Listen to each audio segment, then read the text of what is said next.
It is 4:52 a.m. The South China Sea, 310 nautical miles west of Luzon and 390 nautical miles east of the Vietnamese coastline, in deep international water that runs 4,700 meters to the seafloor and carries no commercial traffic at this hour in this sector. The sky is overcast at 18,000 feet, a solid tropical cloud deck that blocks every star and provides the particular kind of darkness that people who have never been at sea confuse with concealment, not understanding that the darkness that matters at sea is the darkness visible to human eyes, and that the sensors that actually govern the tactical picture care nothing whatsoever about ambient light. The sea state is 3. Swells from the northeast at 2 meters, wind at 17 knots, the kind of moderate chop that moves a ship's bow, but not her purpose. Temperature at the surface, 29 degrees Celsius. It is a typical South China Sea night in the monsoon transition season, and nothing about the meteorological conditions will influence what happens in the next 24 minutes in any way that matters. USS Carl Vinson, CVN-70, is operating in a modified figure-8 pattern at the center of her strike group, having completed her last launch and recovery cycle 2 hours and 38 minutes ago. She is the nucleus of a formation whose combined defensive architecture covers every approach vector within 300 nautical miles with overlapping sensor coverage, and whose weapons inventory, properly employed in layered sequence, can conduct simultaneous engagements against more inbound threats than the People's Liberation Army Navy's surface and air forces in this area have the operational capacity to generate tonight. This is not complacency. It is an accurate assessment of the force balance made by professionals who have spent their careers calculating exactly these numbers in exactly these waters. USS Bunker Hill, CG-52, is 18 nautical miles to the northwest in the dedicated air defense station, her AN/SPY-1D in full active mode, her BMD fire control team at modified watch since 3 a.m., when the evening's intelligence advisory flagged elevated H-6 and J-15 activity at Plan Aviation facilities on Hainan Island, 580 nautical miles to the north. USS Stockdale, DDG-106, is 22 nautical miles to the northeast. USS Dewey, DDG-105, is 19 nautical miles to the southwest. The E-2D Advanced Hawkeye on Station 95, nautical miles to the north, has been painting the South China Sea approaches from the Chinese coast since 8 p.m. the previous evening, and has logged, cataloged, and archived 47 contacts of varying interest without yet seeing anything that has prompted anything beyond the elevated watch posture that the intelligence advisory established 110 minutes ago. That changes at 4:52 a.m. The E-2D's AN/APY-9 radar registers the contacts at the edge of its detection range, low altitude, supersonic, from the northwest, from a bearing consistent with an origin point over the South China Sea, approximately 180 nautical miles north of the E-2D's current position. The contacts are not large. They are not slow. They are not flying the straight, predictable Mach 0.8 track of a subsonic cruise missile that gives a defender 10 comfortable minutes to build engagement solutions. They are flying at Mach 2.0 at an altitude of 15 to 20 meters above the sea surface, and the AN/APY-9's moving target indicator processing is working at the edge of its performance envelope. to distinguish their radar returns from the sea clutter that a Mach 2.0 contact at 15 meters altitude generates as it skims across 3-meter swells at 2,200 kilometers per hour. The system does it in 9 seconds. 8 contacts. Bearing 317 from the E-2D. Range 181 nautical miles from USS Carl Vinson. Time to the carrier's current position at Mach 2.0. Approximately 14 minutes and 20 seconds. The E-2D Crew's Electronic Support Measures Suite adds its identification to the radar picture within 7 seconds of track confirmation. YJ-12 active radar seeker emission. 8 emitters. The specific terminal seeker activation frequency of China's most capable anti-ship cruise missile, active at 181 nautical miles, which means the YJ-12s have already activated their terminal seekers and are in acquisition mode. They are not coasting to a programmed coordinate. They are actively searching for the largest radar return in their field of view, and at 181 nautical miles, USS Carl Vinson's radar return is the largest thing within their sensor horizon, the YJ-12. This is the weapon that Chinese state media describes as the most dangerous anti-ship cruise missile in the world. The weapon that American naval analysts have called the most capable anti-ship cruise missile, currently in operational service with any military force. The weapon that has generated more pages of threat assessment documentation in American naval warfare planning offices than any Chinese weapon system except the DF-21D. The YEIJ-12 is not a weapon that can be dismissed with reference to age or derivative design or inadequate engineering. It is a purpose-built, modern, supersonic, sea-skimming anti-ship cruise missile developed specifically to defeat the defensive architecture protecting American carrier strike groups. And it represents a genuine leap in Chinese naval strike capability over the subsonic weapons that preceded it in planned service.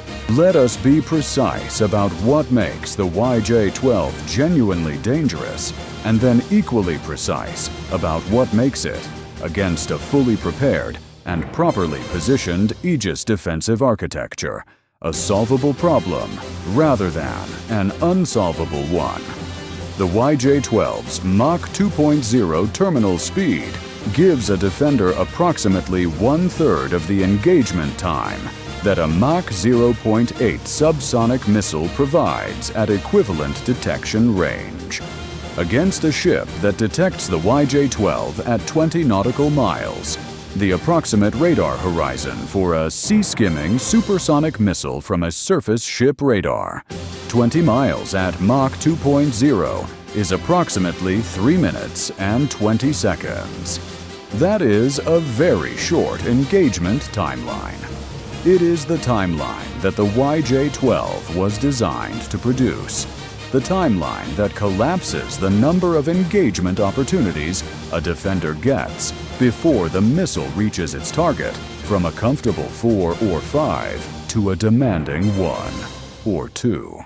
But the YJ-12 at 181 nautical miles from the carrier, detected by an E-2D operating at altitude with an AN/APY-9 radar looking down at a sea-skimming contact, is not being detected at 20 nautical miles by a surface ship radar operating from the same altitude as the threat. It is being detected at 181 nautical miles, nearly 10 times the surface detection range, with 14 minutes and 20 seconds of warning. And 14 minutes and 20 seconds with a strike group whose Aegis fire control computers process engagement solutions in milliseconds and whose weapon inventory spans from standard missiles at long range through RAM and phalanx at close range, is not a desperate timeline. It is a workable one. The E-2D transformed the YJ-12's greatest tactical advantage, the compressed engagement timeline it creates against surface radar, into an irrelevant characteristic by detecting the missiles at a range and altitude that no surface ship could match. The E-2D downlinked its contact picture to every ship in the strike group at 4:52:31 a.m., 14 minutes and 17 seconds before the first YJ-12 reached the carrier's current position. In those 14 minutes and 17 seconds, USS Carl Vinson's strike group was going to execute a defensive engagement that had been planned, rehearsed, and refined against exactly this threat scenario across multiple training cycles in exactly this theater. The strike group commander was in the CIC at 4:53 a.m.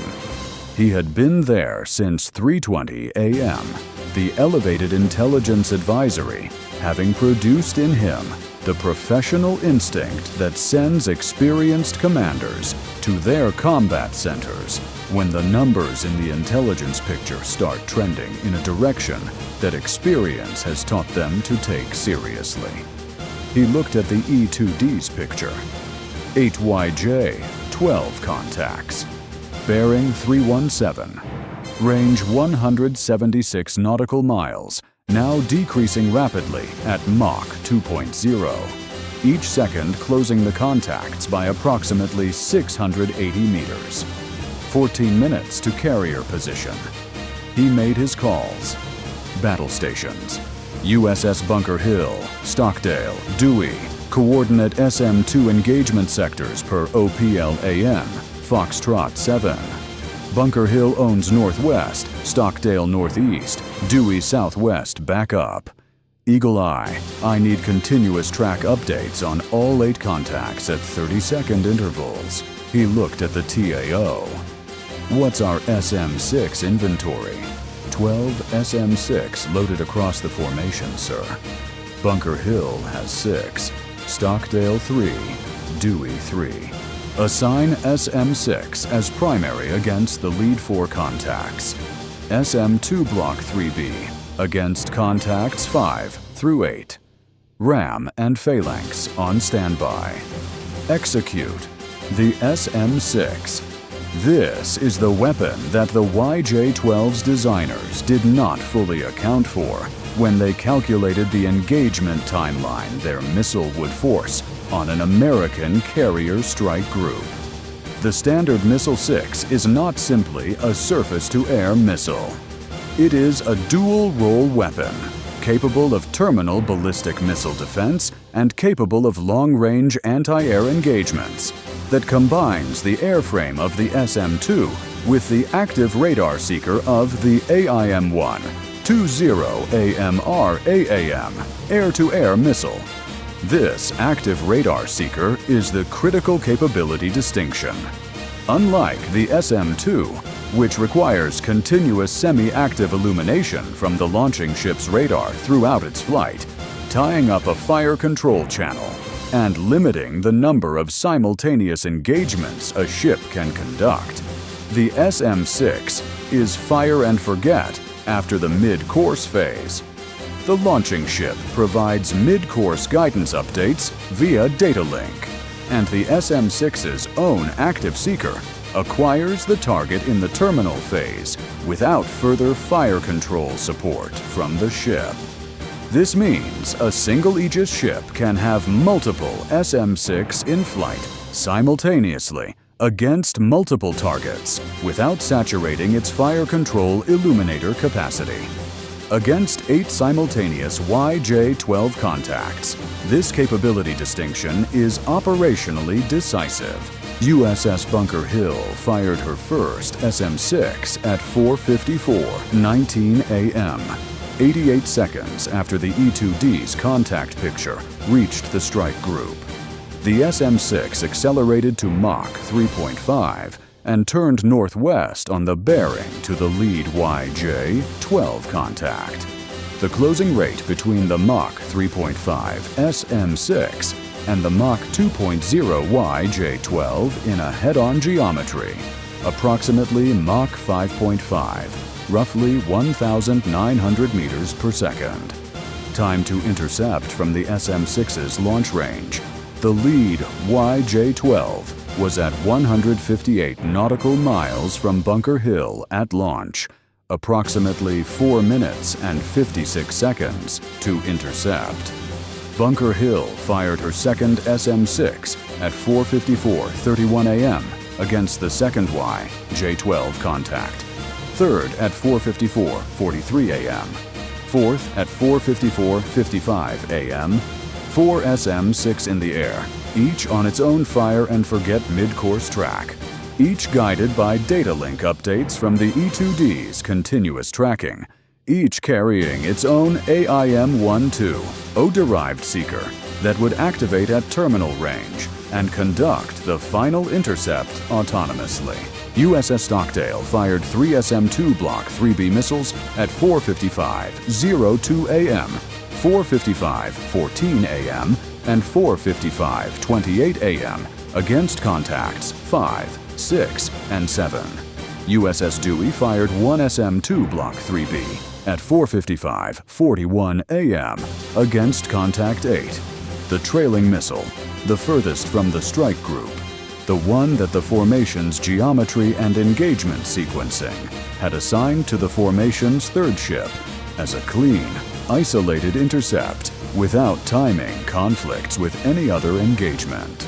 8 YJ-12 contacts, 8 intercept solutions computed, assigned, and in flight within 3 minutes and 10 seconds of the first contact appearing on the E-2D's display. The outer defensive layer was complete. Every contact was covered. The inner layers, ram launchers, Phalanx CIWS, the carrier's own defensive weapons, had full weapon inventories and were configured for terminal defense if the outer layer produced any residual contacts. They would not be needed tonight. The first SM-6 intercept occurred at 4:59:17 a.m. The SM-6's active seeker acquired the lead YJ-12 at 11 nautical miles terminal range, conducted its own intercept geometry calculation, and guided the missile to a detonation point within lethal radius of the YJ-12's airframe at 97 nautical miles from USS Carl Vinson. The YJ-12, whose Mach 2.0 speed had made it a demanding intercept for any weapon that waited for it to reach close range, had been eliminated 11 minutes and 14 seconds before it would have reached the carrier's position, at a range where its own terminal seeker, even in the absence of any electronic countermeasures, would not yet have acquired its target. Second SM-6 intercept at 4:59:29 a.m., 94 nautical miles from carrier. Third at 4:59:41 a.m., 91 nautical miles. Fourth at 4:59:53 a.m., 89 nautical miles.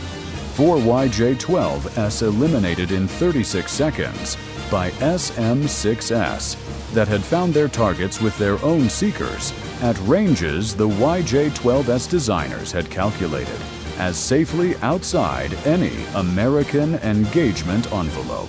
The 3 SM-2 Block IIIB intercepts followed at 5 o'clock, 8 a.m., 5 o'clock 19 a.m., and 5 o'clock 31 a.m. USS Stockdale's 3 missiles intercepted contacts 5, 6, and 7 at ranges between 74 and 81 nautical miles from the carrier. Still at ranges where the YJ-12s terminal seekers had not acquired USS Carl Vinson. Still outside the compressed engagement window that the YJ-12's supersonic speed creates against ships that wait for the missiles to arrive at close range. USS Dewey's SM-2 Block IIIB intercepted contact 8 at 5 o'clock, 44 a.m., 71 nautical miles from the carrier. 8 YJ-12 contacts, 8 intercepts, all of them at ranges between 71 and 97 nautical miles from USS Carl Vinson. Total time from first SM-6 launch to last SM-2 intercept, 6 minutes and 25 seconds. The carrier's ram launchers and Phalanx C-IWS had been in full standby throughout the engagement and had tracked each YJ-12 contact as it appeared on their sector displays, building engagement solutions that were never used because the outer SM-6 and SM-2 layer had been comprehensive. USS Carl Vinson had not altered course. She had not reduced speed. She had not done anything operationally different from the modified figure-8 patrol pattern she had been flying since completing her last recovery cycle 2 hours and 38 minutes ago. In the CIC, the Strike Group Commander reviewed the engagement summary at 5:02 a.m. The watch team presented it with the focused efficiency of a team that had rehearsed this scenario multiple times and had just executed it against real contacts in real time. 8 YJ-12 contacts confirmed inbound, 8 intercepts confirmed at 71 to 97 nautical miles, 0 residual tracks, all inner defensive layers fully loaded and never required. He noted the 88-second time from E-2D contact to first SM-6 launch, a timeline he would review in the after-action debrief to see whether it could be reduced further. Not because 88 seconds had been inadequate tonight, but because the professional reflex that drives continuous improvement does not pause to congratulate itself when the outcome was successful. He noted the SM-6's active seeker performance at terminal range, the precise ranges at which each seeker had acquired its target, data that would go into the classified performance database that shaped the SM-6's engagement planning parameters. He also noted, and would include prominently in his report to 7th Fleet, one question that the engagement had not yet answered. Where had the 8 YJ-12s been launched from? The E-2D's track data showed the contacts originating over the South China Sea, approximately 180 nautical miles north-northwest of the E-2D's position at detection, which placed the launch point approximately 320 nautical miles north-northwest of USS Carl Vinson's position. The YJ-12 has an operational range of approximately 500 kilometers, roughly 270 nautical miles. A 320 nautical mile origin point is outside the YJ-12's surface launch range from a ship, but consistent with an air launch from an H-6K or J-15 carrier-based fighter at altitude, where the combination of the aircraft's altitude and speed at weapon release extends the YJ-12's effective range significantly. The plan had used one of 2 likely employment modes, either H-6K bombers flying from Hainan that had released the YJ-12s at long range and turned back before entering the strike group's sensor range, or J-15Cs from the Shandong or Fujian carrier operating to the north at standoff range. The intelligence collection from the engagement, the YJ-12 seeker emission profiles, the launch point geometry, the timing, would help answer that question. The E-2D was already repositioning to extend its radar coverage northward. The YJ-12 is a genuine leap in Chinese anti-ship capability. The weapon's Mach 2.0 terminal speed compresses defensive engagement timelines against surface ship radars to the point where any ship that waits for the YJ-12 to appear on its own radar has fewer than 3 minutes to engage, and potentially only 1 intercept opportunity before impact. Against a ship operating alone, without airborne radar coverage, without SM-6 in its magazine, and without the intelligence warning that Fifth Fleet's advisory system had provided to USS Porter 110 minutes before the launch, the YJ-12 would be a formidable and potentially decisive weapon. Against a carrier strike group with an E-2D detecting the missiles at 181 nautical miles with 14 minutes of warning, SM-6 fire and forget seekers that can engage at 97 nautical miles before the YJ-12's own seeker has acquired the carrier, and an Aegis fire control architecture that assigned 8 simultaneous intercept solutions in under 3 minutes. The YJ-12's defining tactical advantage, the compressed engagement timeline, had been completely neutralized by the sensor that detected it at a range where the compressed timeline did not exist. China built a Mach 2.0 missile to compress the defensive engagement timeline to under 3 minutes. The E-2D gave the defensive engagement team 14 minutes. That gap, the difference between the timeline the YJ-12 is designed to create and the timeline the E-2D's altitude-extended radar detection actually provided, is the measure of the American investment in airborne early warning as the foundational element of carrier strike group defense. The YJ-12's engineers solved the wrong problem. They solved for defeating a ship's surface radar. They did not solve for defeating an E-2D at 20,000 feet, looking down at supersonic sea skimmers from 181 nautical miles away. USS Carl Vinson flew her scheduled dawn combat air patrol cycle at 6 a.m. 8 YJ-12 missiles, each one representing months of engineering work, and a unit cost that Chinese defense economists have estimated between $500,000 and $1 million, were debris fields in the South China Sea between 71 and 97 nautical miles northwest of a carrier that had not changed her course by a single degree. The South China Sea is international water.